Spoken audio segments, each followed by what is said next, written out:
few years ago, a student came up to me after the second day of my class on parenting and child development. She hesitated for a second, and then she confessed, "I'm really interested in this material, but I was hoping your class would help me to become a better parent if I have kids someday." She was disappointed. We were going to talk about how parents do not have control in shaping who their children become. She jumped to the conclusion that my class wouldn't help her. I was caught off guard. Would confronting the science of parenting and child development not be relevant to being a good parent?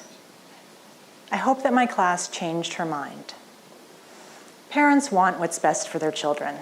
Young and old parents, rich and poor, married and divorced. And parenting books promise to show how to achieve the best outcomes, to address the difficult decisions that parents face every day, and in the process, to reveal why each of us turned out the way we did.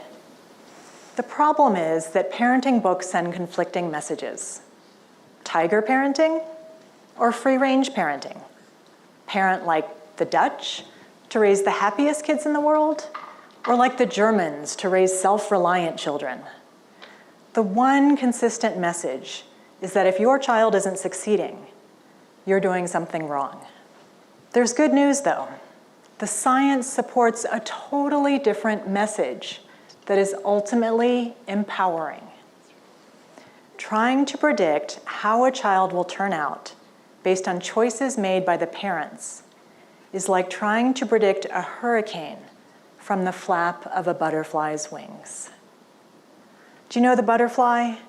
The proverbial one that flaps its wings in China, perturbing the atmosphere just enough to shift wind currents that make their way to the skies over tropical white beaches, intensifying the water evaporating from the ocean in a spiral of wind, and fueling a hurricane in the Caribbean 6 weeks after that flutter of wings.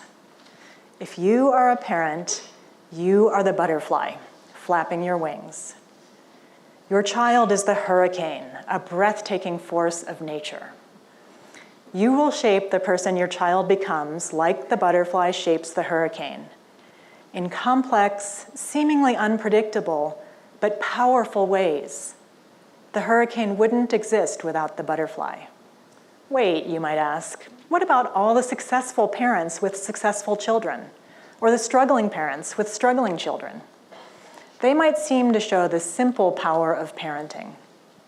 But children can be shaped by many forces that are often intertwined, like successful parents, successful genes, successful peers, and a culture of success that they grow up in. This can make it hard to know which forces influence who children become. Okay, you might think, yes, it's hard to pull apart all these possible forces, but we can make pretty good guesses about the importance of parents. Perhaps. Well, how many of you know how a bicycle works? Right, you've seen people riding bikes, maybe you've ridden one yourself, or even tried to teach someone else how to do it. Just like parenting. You've seen people doing it, maybe you've done it yourself, or even tried to teach someone else how to do it. We can feel confident about what we know. When we say we know how a bicycle works, we think we have something in our heads like this, something that relates the pedals to the chain and to the wheels.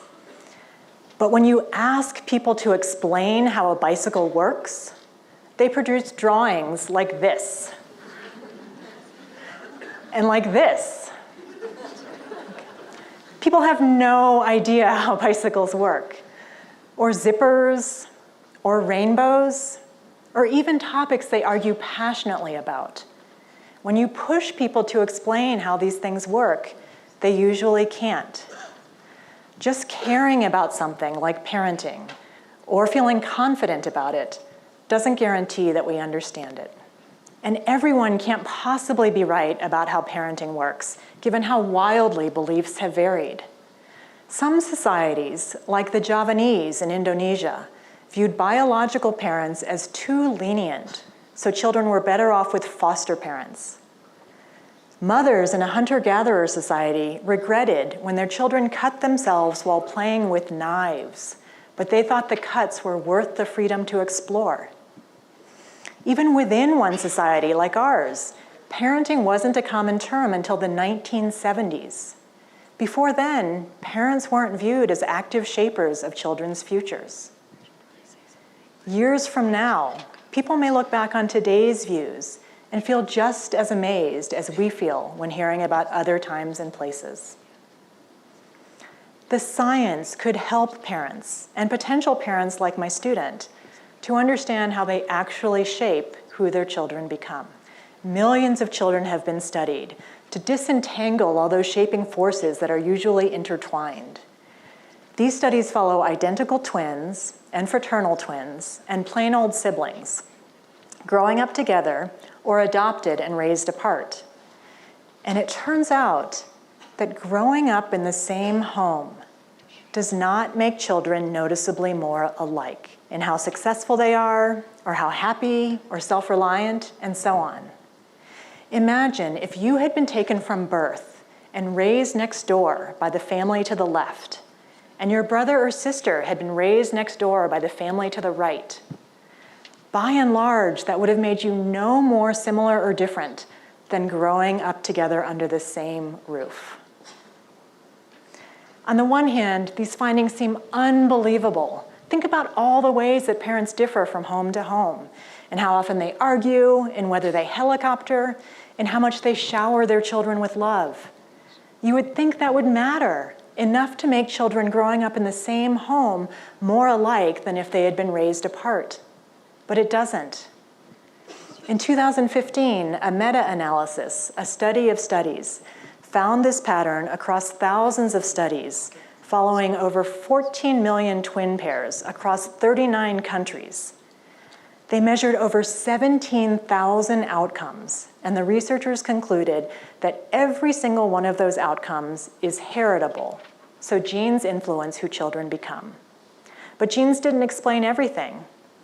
The environment mattered too, just something in the environment that didn't shape children growing up in the same home to be more alike. Some people have looked at these findings and concluded that parenting doesn't matter, that you would have become the same person you are today, regardless of who raised you. On the other hand, and really I should say on the other hands, because there are many caveats to that story, but I'll focus on one. On the other hand, these findings are not all that shocking if you think about how the same parent could shape different children in different ways. One child might find it helpful when her mother provides structure. Her sister might find it stifling. One child might think his parents are caring when they ask questions about his friends. His brother might think they're being nosy. One child might view a divorce as a tragedy, while his sister sees it as a relief.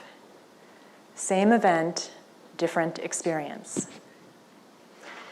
My husband and I experienced this concept 20 years ago when we were 30,000 feet over the Atlantic, flying from Chicago to Stockholm to work on a research project.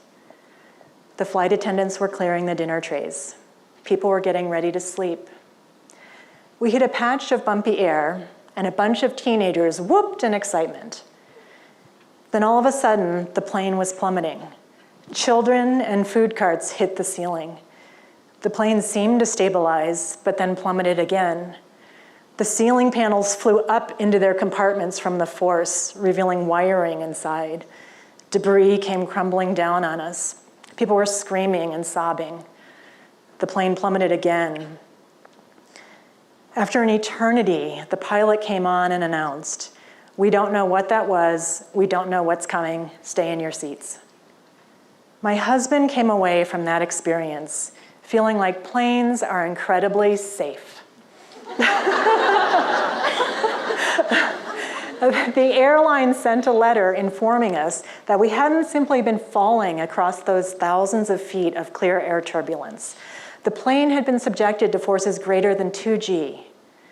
We learned that planes can withstand forces many times larger. So my husband feels safe flying. He seems genuinely baffled by how anyone could feel otherwise. I get that concept, but only in the abstract. I've never been able to fly the same way since. Same event, different experience. Just because an event doesn't shape people in the same way, that doesn't mean it had no effect. Your parenting could be shaping your children, just not in ways that lead them to become more alike. Your parenting could be leading your first child to become more serious, your second child to become more relaxed, your first child to want to be like you, your second child to want to be nothing like you. You are flapping your butterfly wings to your hurricane children. This isn't how we typically think about parenting. It doesn't make for simple advice. How could parenting books tell people how to raise successful, happy, self-reliant children if the same parenting can lead to different outcomes for children in the same home? At this point, you might be thinking, like students in my class sometimes say, okay, we get it. Development is complicated. And maybe it's not worth studying because it's too complicated. But meaning can be made from chaos. Scientists now understand how babies go from these apparent lumps to become walking, talking, thinking, social, independent beings. They understand this process well enough to intervene, to test newborns, for example, and treat them for a genetic condition that used to lead to mental retardation.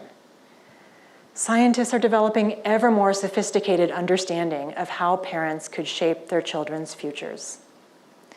Science can tell us a lot, but it will never tell us everything. So what can we do with this? First, know that parents matter. That might seem obvious, but smart people are arguing otherwise, and what seems obvious is not always true, as we've seen. Second, know that how parents matter is complex and difficult to predict. For anyone who has ever been a parent, stop blaming yourself as if you are in control of your child's path. You have influence, but you don't have control. For anyone who has ever been a child, stop blaming your parents. At least for the idea that you are defined by them. Stop blaming other parents. A recent survey of thousands of parents revealed that 90% of mothers and 85% of fathers feel judged. Close to half feel judged all the time or nearly all the time by people they know and by complete strangers. These judgments probably don't reflect what's best for the kids. How could they, given how profoundly parenting has varied around the world and across time? And given how the same parents can shape children under the same roof in such different ways. Even when parents try their best, they can't satisfy everybody. There's only so much time. This is especially true for dragon parents. The author Emily Rapp came up with this term after her baby was diagnosed with Tay-Sachs disease. She knew then that Ronan would never walk or talk. He would likely die before turning 4. I did not know that this could also be the fate of my firstborn son. He was born with a condition that prevents the intestine from absorbing nutrients or water for the body. It affects 1 in 5 million babies.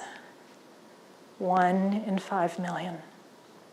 It is so rare that one doctor felt confident telling us that we would be screwed if that's what our baby had. He was the one who had to break the news to us later. Dragon parents have a lot to say about parenting, even though they know their children will die young, or in my case, even if we have no idea whether our babies will live. Emily Rapp wrote, "We will not launch our children into a bright and promising future, but see them into early graves. This requires a new ferocity, a new way of thinking, a new animal. We are dragon parents, fierce and loyal and loving as hell. Our experiences have taught us how to parent for the here and now, for the sake of parenting, for the humanity implicit in the act itself. Parenting, I've come to understand, is about loving my child today, now. In fact, for any parent, anywhere, that's all there is. I had thought that my expertise in child development would help prepare me for becoming a parent. Instead, becoming a parent helped me to see the science in a whole new light. So third, appreciate how powerful the moments can be because of what they mean for you and your child right now, not because of what they mean for your child long term, which you do not know. The activist Andrew Solomon noted, though many of us take pride in how different we are from our parents, we are endlessly sad at how different our children are from us.